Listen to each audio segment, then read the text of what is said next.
I would just like to show you this chef knife set that I made recently with a new design of stand for it.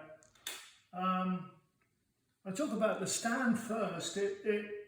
I wanted to make a stand where the entire blade of the knives are visible. With the blades of this beautiful, what we call our village forge effect. They have a kind of hammered look on the main body spine of the knife. That it goes down as this beautiful Damascus pattern, and then the carbon finished hamon at the edge of the knife.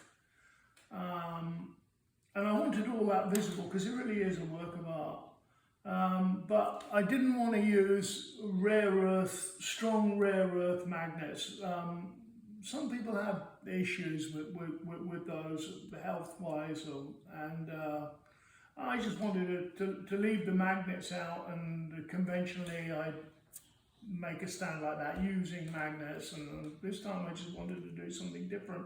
So it has a clear vinyl removable face which keeps the knife in there nicely, displays the knife.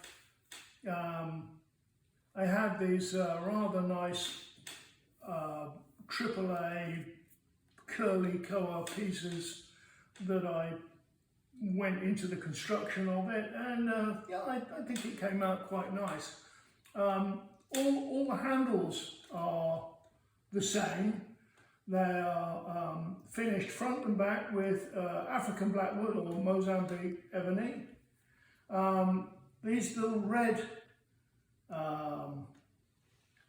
accents are a red. Well, they've kind of got a red, and they've got some pretty little dark, I don't know, splodges in them. It's a composite material, stone and a vinyl, similar to what you make countertops out of. There's a little bit of stainless steel accents in here, stainless steel pin, and of course a really beautiful curly koa, very tightly grained, what we call unobtainium curly koa.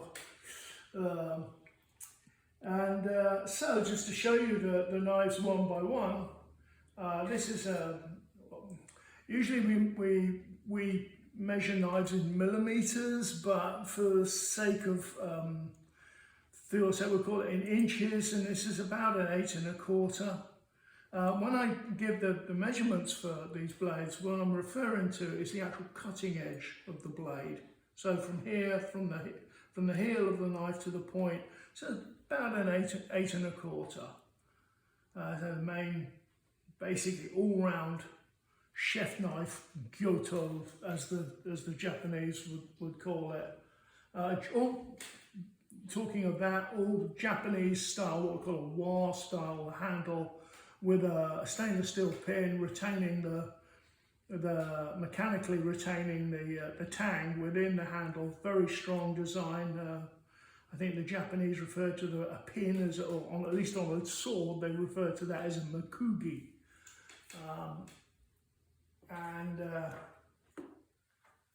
Then 6 3/4, roughly 7-inch, smaller chef knife. Hopefully you can still see the pattern there if I turn that slowly.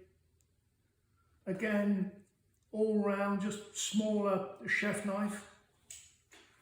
Then there's what we think of as the crown jewels of our knives, and that's this what we call a bunka.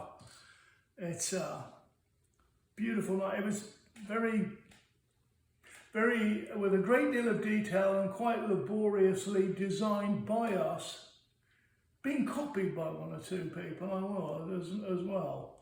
But we were very particular about the curve that this knife has. A lot of the design of this was done by my wife Marie.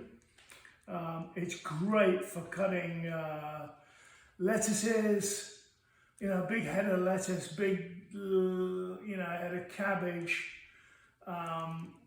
slicing tomatoes, vegetables, fantastic. Cuts meat as well fantastically, but in particular she loves it for cutting, slicing up salads. Great knife. It's actually my wife has one, it's her favourite knife. She puts it to great use. Maybe one time I'll have a video of her showing you how she uses it, because she does have a particular method. She's the chef in our household, I'm not. I just eat the delicious result of it. And this is again kind of a bunker design, about 6 inches roughly, cutting edge. Great sandwich knife, small kitchen utility knife. All sorts of things you can do with that when you don't want to pull out a big old chef knife and you just need to cut something in the kitchen. There's a great one for doing it, and retaining quite a few of the features of the larger bunker. You might notice that I put my knives in a stand upside down. I do that to basically preserve the blade. The weight of the knife, the sliding of the knife is not bearing on your cutting edge, and it preserves the knife and preserves the stand. You can, if you like,